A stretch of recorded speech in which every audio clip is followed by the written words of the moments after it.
ये zoology core paper है 2022 का, जो सीबीसीएस पैटर्न पर है, बीबीएमक्यू बीएससी कोर्स के लिए। इसमें हम थोड़ा सिलेबस भी देख लेंगे। पहला पेपर है, कोर पेपर है इम्यूनोलॉजी C501, ये इसका कोड है। और C11 भी इसका सिलेबस में कोड दिया हुआ है।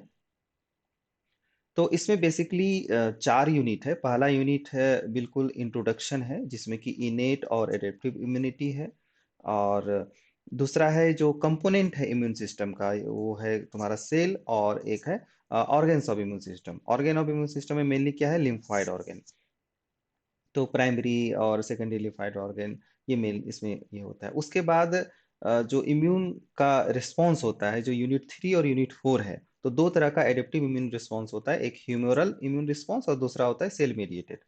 तो ये दोनों का इसमें दिया हुआ है। पहले यूनिट 3 में ह्यूमरल यानी एंटीबॉडी मेडिएटेड इम्यून रिस्पॉन्स है, जिसमें कि एंटीजन के बारे में पढ़ना है, एंटीबॉडी के बारे में पढ़ना है, और एक एंटीजन और एंटीबॉडी के बीच में जो रिएक्शन होता है उसके बारे में पढ़ना है। तो सिलेबस इस तरह से स्ट्रक्चर्ड है। और फाइनली है सेल मेडिएटेड में, जिसमें कि बहुत ज़्यादा इंपॉर्टेंट है तुम्हारा MSC कॉम्प्लेक्स। और उसी में जो एक एग्जाम्पल है HLA सिस्टम, जो ह्यूमन में होता है, और माउस में इसी का नाम H2K हो जाता है। फिर हम ये भी इसमें दिया हुआ है, मोनोक्लोनल एंटीबॉडी क्या है और ये कैसे बनता है। शायद हाइब्रिडोमा टेक्नोलॉजी, ये भी थोड़ा सा देख लेने में इजी ठीक रहेगा। और एक टेक्निक है एलाइजा, कि कैसे डिटेक्ट करते हैं। तो ये भी इसी के ऊपर बेस्ड है, कि इम्यूनोलॉजिकल रिएक्शन के ऊपर बेस्ड है। तो इस तरह से 4 यूनिट इस सिलेबस में मेनली है। अब हम देखते हैं कि 2022 का क्वेश्चन। पहली बात, फुल मार्क्स 60 है। और इसमें टोटल 5 क्वेश्चन आंसर करने होते हैं, जिसमें क्वेश्चन 1 और क्वेश्चन 2 कंपल्सरी है। क्वेश्चन 1 आपका MCQ है। तो MCQ हम यहाँ पर नहीं दिए हैं। MCQ के लिए आप ज्वाइन कर सकते हैं NK बायोलॉजी टेलीग्राम ग्रुप। और यदि आपको नोट्स चाहिए, तो हम बहुत सारे नोट्स जो अवेलेबल होते हैं ऑनलाइन, या मैं अपना उस पे शेयर करते रहता हूँ। तो आप एक जूलॉजी का चैनल है टेलीग्राम पे, वो ज्वाइन कर सकते हैं। तो आप सर्च बॉक्स में @NK बायोलॉजी डालिए या @NK जूलॉजी डालिए, आपको वहाँ कनेक्शन मिल जाएगा। और यदि आप डायरेक्ट लिंक चाहिए, तो आप यूट्यूब के डिस्क्रिप्शन बॉक्स में देखिए नीचे, तो आपको वहाँ पे लिंक मिल जाएगा। ठीक है, तो आप चाहिए तो आप वहाँ पे ज्वाइन कर सकते हैं। मेरे बहुत सारे स्टूडेंट वहाँ ज्वाइन किए हुए हैं। अब राइट शॉर्ट नोट में आपको 4 आंसर देने हैं, जिसमें कि 3 मार्क्स ईच है, तो 4 × 3 = 12। तो हर क्वेश्चन 12 मार्क्स का इसमें सेट किया गया है। तो IgM एनाटॉमिकल बैरियर, एलाइजा है, मोनोक्लोनल एंटीबॉडी है, स्प्लीन है, MSC फर्स्ट क्लास मॉलिक्यूल है यानी क्लास 1 मॉलिक्यूल है, NK सेल है, और एक H है। यहाँ पे H होगा, actually this is the alternative pathway of complement action. इसके बाद लॉन्ग क्वेश्चन में आप देखिए, तो इसमें से टोटल आपको 3 देने हैं आंसर। 12 मार्क्स का ईच क्वेश्चन होता है, जिसमें है कि लिम्फाइट प्रोजेनिटर सेल के बारे में, यानी कि सेल्स जो है, इम्यून सेल्स है, वो उसका कहाँ से बनता है, उसके किस प्रोजेनिटर से बनता है, तो ये इसका डिटेल देना है। What is lymphoid organ, discuss structure and function of primary lymphoid organ. तो लिम्फाइड ऑर्गन होता क्या है, और प्राइमरी लिम्फाइड ऑर्गन के बारे में एक्चुअली में वो पूरा डिटेल मांग रहा है। प्राइमरी लिम्फाइड ऑर्गन आपका बोन मेरो और थाइमस आ जाएगा। सो डिफाइन एंटीजन। अब एंटीजन क्या होता है, उसमें उसका नेचर, उसका स्ट्रक्चर, उसका टाइप ऑफ एंटीजन, ये सारा। जैसे टाइप ऑफ एंटीजन में आपका एक्सोजिनस, इंडोजिनस हो सकता है। 20 और एपिटॉप के बारे में जरूर अभी स्क्रैप करें, कि एपिटॉप क्या होता है, और केमिकल नेचर उसका क्या होता है एंटीजन का, कि प्रोटीन है, कि कार्बोहाइड्रेट है, या डिफरेंट टाइप्स के होते हैं। तो इस तरह से आप एंटीजन को डिस्क्राइब कर दें। इसके बाद है describe, discuss and development and function of B cell and humoral immunity. Humoral होगा।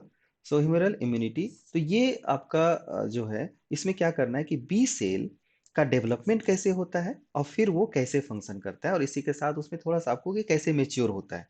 क्योंकि एक तो डेवलपमेंट हुआ, लेकिन अभी वो एंटीजन से इनकाउंटर नहीं किया है। जब वो एंटीजन से इनकाउंटर करेगा, उसके बाद उसमें क्या होगा, सिलेक्शन होगा, और फर्दर उसमें डिफ्रेंसिएशन होगा।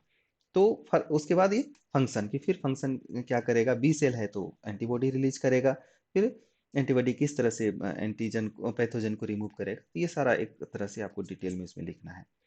उसके बाद है what is T cell lineage, T cell कैसे बना, यानी ये एक तरह से पूछ रहा है कि टी सेल के कई सारे टाइप्स होते हैं, CD8 और CD, जैसे टी हेल्पर सेल होता है, CD8 सेल होता है, यानी किलर सेल होता है। तो टी सेल के बहुत सारे लिनिएज होते हैं। Describe development and immature and mature T cell, ठीक है, जब इमेच्योर होता है तो उसका क्या प्रॉपर्टी होता है, और फिर मैच्योर हो जाता है तो क्या होता है, और फिर उसका क्या फंक्शन है, कैसे वो रिमूव करता है। तो ये एक एक्चुअल में ये कुछ नहीं है, मिलाकर आपको सेल मेडिएटेड इम्यूनिटी के बारे में यहाँ पूछ रहा है, और ये क्या पूछ रहा है, ह्यूमरल इम्यूनिटी के बारे में पूछ रहा है। तो ये दो बेसिक चीज है।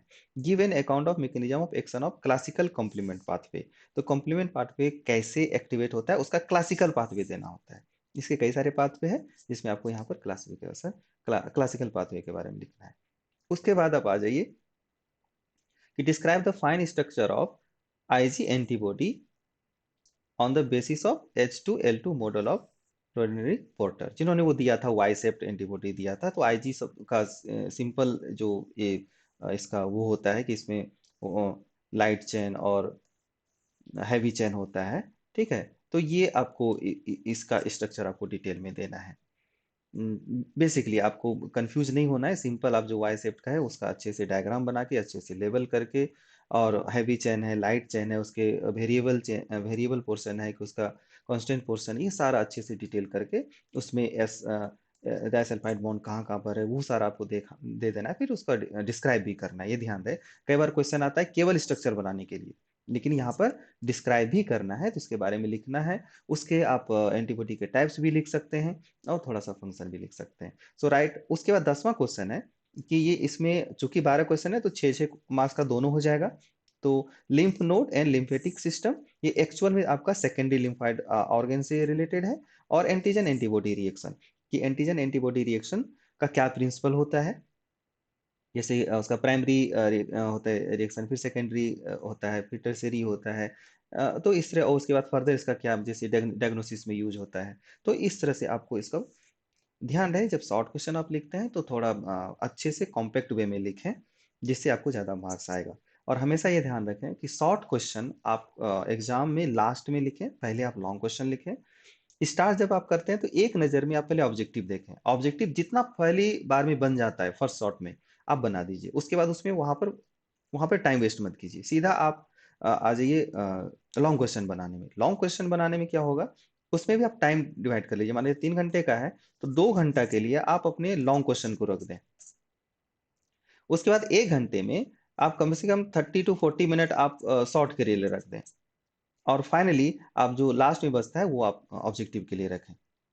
तो इस तरह से आप टाइम को मैनेज करें, और आप अपने पास जो घड़ी रखें वो डिजिटल घड़ी ना रखें, क्योंकि डिजिटल घड़ी में आपको नहीं पता चलता कि कितना टाइम बचा है। आप एनालॉग घड़ी रखें, उससे आपको पता चलेगा कि कि कितना टाइम बचा हुआ है, कि सुई कहाँ से कहाँ तक जा रही है। तो आपके दिमाग में एक फोकस रहेगा कि अभी इतना टाइम 20 मिनट हम इसमें लगा दिए, तब इसके बाद इस या 40 मिनट हम इसमें क्वेश्चन में लगा दिए, हम इससे ज़्यादा नहीं लगाएंगे, नहीं तो दूसरा क्वेश्चन हम नहीं लिख पाएंगे।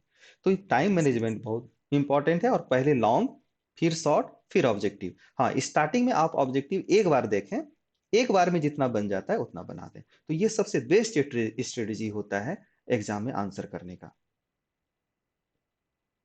दूसरा जो पेपर है आपका, वो है कोर पेपर है डेवलपमेंटल बायोलॉजी, जिसको कोड में C502 भी बोला जाता है, और या C12 आपके सिलेबस में ये भी लिखा हुआ है। तो अगेन ये भी 4 यूनिट में है, जिसमें कि डिवाइड किया गया है 3 डिफरेंट स्टेज में, जो अर्ली एम्ब्रियोनिक डेवलपमेंट है, और फिर लेट एम्ब्रियोनिक, और फिर पोस्ट एम्ब्रियोनिक है, यानी पूरा एम्ब्रियोनिक डेवलप होने के बाद फिर क्या होता है। और फाइनली है कि रिप्रोडक्टिव टेक्नोलॉजी क्या क्या है। तो अर्ली एम्ब्रियोनिक डेवलप में आपका स्ट्रक्चर ऑफ स्पर्म है, structure and types of egg है, फर्टिलाइजेशन है। ये ये जो बहुत इंपॉर्टेंट होता है आपका कॉर्टिकल रिएक्शन और एक्रोसोमल रिएक्शन, कैपेसिटेशन, फर्टिलाइजिंग, ये और फर्टिलाइजिंग एंटी फर्टिलाइजिंग रिएक्शन होता है, ठीक है। उसके बाद आपको देखना है कि क्लीवेज, पैटर्न ऑफ क्लीवेज क्या होता है। तो उसमें योग यदि रहेगा तो उसके थोड़े क्लीवेज डिफरेंट हो जाते हैं, तो मेनली आपको यहाँ पे क्लीवेज पढ़ना है। और फैट मैप है कि वो 3 जर्म लेयर जब बनता है तो क्या बनेगा, ठीक है। तो उसका फर्दर उसका फैट मैप कि क्या कौन सा ऑर्गेन बनेगा आगे चलकर, ये सारा फैट मैप में पढ़ना होता है। तो 3 है, एम्फियोसेक्स का पढ़ना है, फ्रॉग का पढ़ना है, और वर्ट का यानी एवियन ब्लास्टुला का पढ़ना है। लेट एम्ब्रियोनिक में आप एक्स्ट्रा एम्ब्रियोनिक मेम्ब्रेन ऑफ ये बहुत ज्यादा इंपॉर्टेंट क्वेश्चन होता है जो अक्सर होता है, और ये भी बहुत इंपॉर्टेंट क्वेश्चन होता है प्लेसेंटा के बारे में, ठीक है। क्या स्ट्रक्चर होता है, टाइप्स क्या होता है, और इसका मेनली फंक्शन क्या होता है। पोस्ट इम्ब्रियोनिक डेवलपमेंट में आपका क्या हो जाएगा, मेटामॉर्फोसिस, ये ध्यान रखें कि मेटामॉर्फोसिस के बारे में आपको लिखना है। और ये दूसरा है रीजेनरेशन। रीजेनरेशन नॉर्मली यदि आएगा तो शॉर्ट क्वेश्चन में ही ज्यादातर आता है, लेकिन यदि बहुत कम चांस होता है कि ये रीजेनरेशन डिटेल में आए, बट हाँ मेटामॉर्फोसिस आपको डिटेल में क्वेश्चन आ सकता है।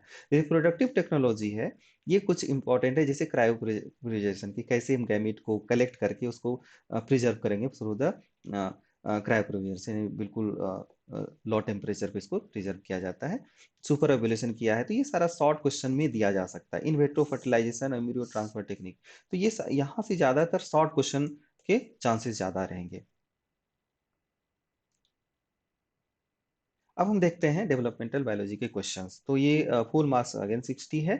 और इसमें एक चीज आप ध्यान दीजिएगा इसके इसमें, कि क्वेश्चन नंबर 1 और 2 तो कंपलसरी है ही, ठीक है। उसके बाद जो लॉन्ग क्वेश्चन है उसको दो ग्रुप में बांट दिया है, ग्रुप ए और ग्रुप बी। तो ये ध्यान रहे कि 3 क्वेश्चन आपको टोटल लॉन्ग करने हैं, लॉन्ग क्वेश्चन 3 करने हैं, जिसमें से एटलीस्ट एक क्वेश्चन की दोनों ग्रुप से होना चाहिए। यदि आप इससे एक बना लिए तो इससे दो बना लीजिए, या यदि आप इससे दो बना लिए तो एटलीस्ट इससे 1 बना लीजिए। तो ये हमेशा ध्यान रखें, ठीक है। तो इसके इंस्ट्रक्शन का यही मतलब होता है। फिर अगेन आपको एमसीक्यू चाहिए तो आप टेलीग्राम ग्रुप ज्वाइन कर सकते हैं, मैं वहां पर बहुत सारे एमसीक्यू देते रहता हूँ। शॉर्ट क्वेश्चन में आप 3 क्वेश्चन है यहाँ पे, तो 4-4 मार्क्स का हो जाएगा। तो 4 × 3 = 12। तो इसमें स्पर्मेटोजेनेसिस है, ब्लास्टुला है, गैस्ट्रोला है, एमनियोन एंड कोरियोन है, एम्ब्रियो ट्रांसफर टेक्नोलॉजी है, और प्लेसेंटल हार्मोन है। तो शॉर्ट क्वेश्चन आप बहुत ही कॉम्पैक्ट वे में, बहुत ही समराइज वे में लिखें, और उसके ज्यादा से ज्यादा कंपोनेंट को ऐड करें। इसलिए शॉर्ट क्वेश्चन में समराइजेशन आपका जितना एफिशिएंट है, समराइजेशन पावर, उतना अच्छा आप शॉर्ट क्वेश्चन लिख सकते हैं। लॉन्ग क्वेश्चन में अब यहाँ पर है ग्रुप ए, ठीक है। तो या तो एक क्वेश्चन बना दे या 2 क्वेश्चन बना दे, 3 क्वेश्चन मत बनाइएगा ग्रुप से। तो what do you mean by gametogenesis, describe the process of oogenesis, give an account of various type of early cleavage found in vertebrate, describe the development and function of extra embryonic membrane in cheek, describe the pre-fertilization event यानी attraction of gamete, fertilizing and anti-fertilization। तो ये pre fertilization event होता है, उसके बाद फिर further आपका capacitation और ये सारा चीजें होता है।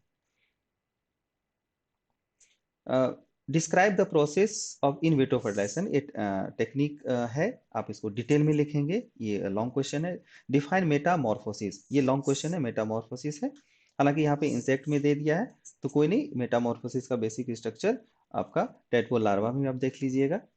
Right an essay on concept of ageing, तो एजिंग के विषय में भी आपको लिखना है। यहाँ पे आपको कुछ जो करेंट सिलेबस है, और जो कुछ एक सिलेबस आपका आया था 2018 में, और एक सिलेबस आया था 2020 में, तो ये आप थोड़ा सा सिलेबस आप वेबसाइट पे देख लीजिएगा कि ये जो क्वेश्चन है ये एक्चुअल में 2018 के आधार पे बना है, और जो सिलेबस मैं यहाँ पे दिखाया हूँ वो 2020 के आधार पे है।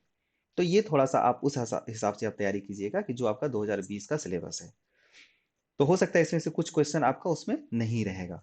सो एमनियोसेंटेसिस और अम्बिलिकल कॉर्ड में ये शॉर्ट क्वेश्चन है, तो अगेन ये 6-6 मार्क्स का हो जाएगा क्वेश्चन, ठीक है। तो ये आपका क्वेश्चन का डिस्क्रिप्शन था, और सिलेबस भी मैंने डिस्क्राइब कर दिया। आप इसके आधार पे खुद अपना एक देख सजेशन बना सकते हैं कि जो आ गया है उसको छोड़ के ये बाकी क्वेश्चन को जो सिलेबस में बचा है वो करना है, प्लस जो शॉर्ट क्वेश्चन दिया हुआ है इसमें शॉर्ट क्वेश्चन को भी देखना है, क्योंकि हो सकता है कि शॉर्ट क्वेश्चन यदि इसमें दिया है तो लॉन्ग क्वेश्चन पूछा जा सकता है, यदि उसमें पॉसिबिलिटी है लॉन्ग क्वेश्चन का तो, ठीक है। लेकिन पहला काम आप कीजिए कि जो क्वेश्चन आ गया उसको छोड़ के बाकी क्वेश्चन, बाकी टॉपिक्स को पहले अच्छे से तैयारी कर लीजिए।